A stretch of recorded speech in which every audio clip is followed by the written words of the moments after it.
Então, estou sendo bem... indo onde dói aqui. Fábio Klester, ele pergunta, na assediologia, na página 5, poderia ampliar com um exemplo, se possível, alguma experiência pessoal a respeito do que está exposto ali no texto? Obrigado. Vamos ler junto aqui.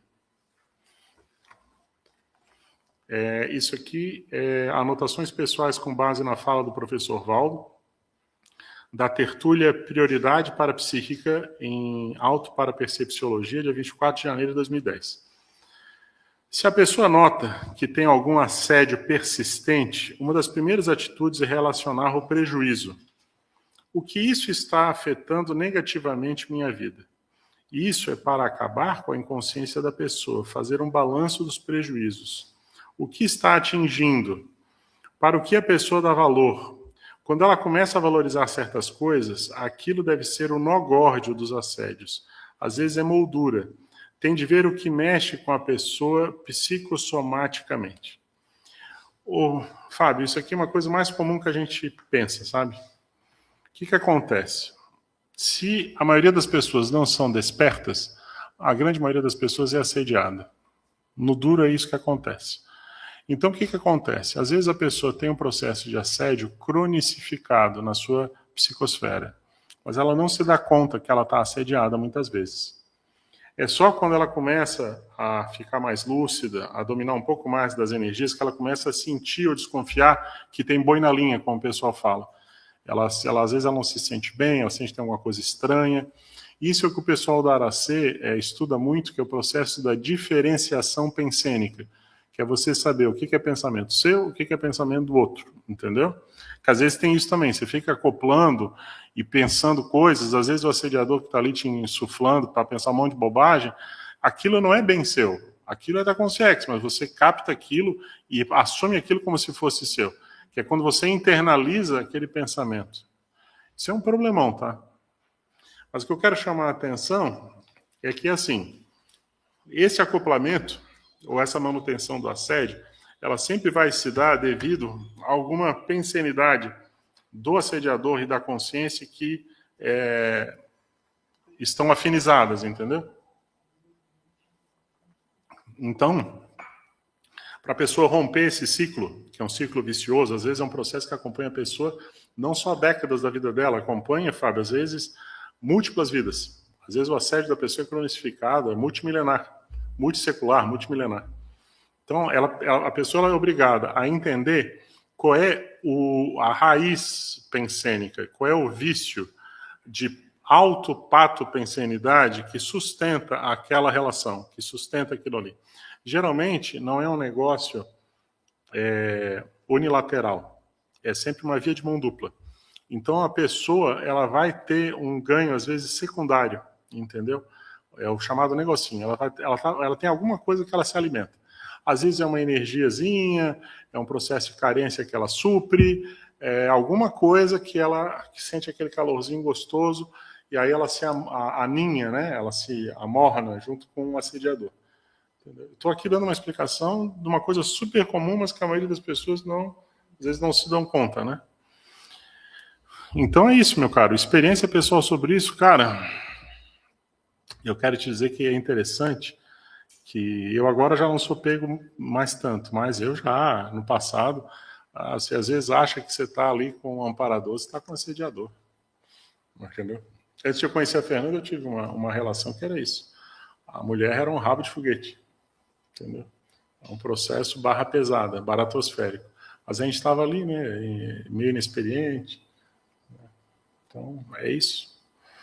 Mas chegou uma hora que ficou bem claro. Ela era cavalo de umbanda, né? Eu não sei como é que é o termo feminino para cavalo de umbanda. A mulher que é pombagira mas é pombagira, então ela era pombagira, é isso aí.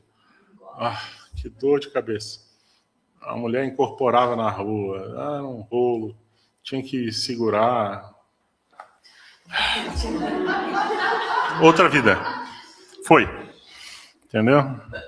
Mas é isso, cara. Então, mas é isso. Você vai ficando lúcido, você vai cortando, né? Patrícia, pode falar. Ali, Só falando da frase, né? Eu acho que tem um ponto ali que ele discute, quando ela começa a valorizar certas coisas, aquilo deve ser um nó gorde dos assédios, quer dizer, ali que aperta. Isso. Ali vai bater, do mesmo modo, vai questionar os valores existenciais da pessoa, e ali ela deve bancar o desassédio dela, né? E aí ele discute, né? Às vezes é moldura, quer dizer, a pessoa está colocando um valor, mas é moldura. Ou a pessoa está dizendo que aquilo é importante, mas não é, porque no fundo ela não banca o desassédio. E eu acho que tem uma questão aqui que o Valdo traz, qual é o negativo, né? O que isso está afetando negativamente, mas eu acho que a pergunta dentro daquilo que você falou do alinhamento energético com o assediador é o que isso está me trazendo de ganho, né? Porque não tem jeito, o ganho secundário é estrutural do assédio interconsciencial para as duas consciências, né?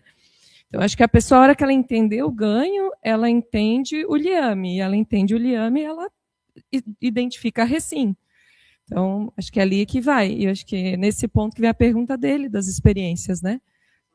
Você trouxe a sua experiência, você tinha um ganho, mas você viu que você tinha um prejuízo. Isso. A conta não fechava, então acho que é isso que a gente tem que fazer. Mas você sabe, no duro, o que é perturbador? Às vezes a pessoa ela acha que ela é assediada. E, na verdade, ela é a assediadora. É um processo simbiótico, entendeu? Ela acha que, pelo fato dela conhecer um pouquinho a conscienciologia, por exemplo, ela está melhor que a média e aquilo ali é o suficiente. E, na verdade, ela tem mais responsabilidade.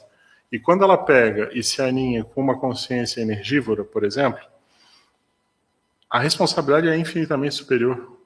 No fundo, ela é a grande assediadora, porque a outra consciência ela está com base no tactismo energético, é energotactismo, ela está indo atrás daquele tipo de energia. E a pessoa que se sujeita estando lúcida, a responsabilidade dela é muito maior.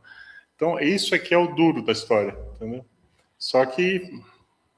E tem mais um ponto que eu vejo muito acontecer, que a pessoa se aninha na consciência assediadora e faz o vínculo pelo senso de justiça. Então, ela está incomodada com algo e vem a consciência e diz, você está certo. É isso aí, a pessoa injustiçando ela você. Compra. Realmente, é você que está certo.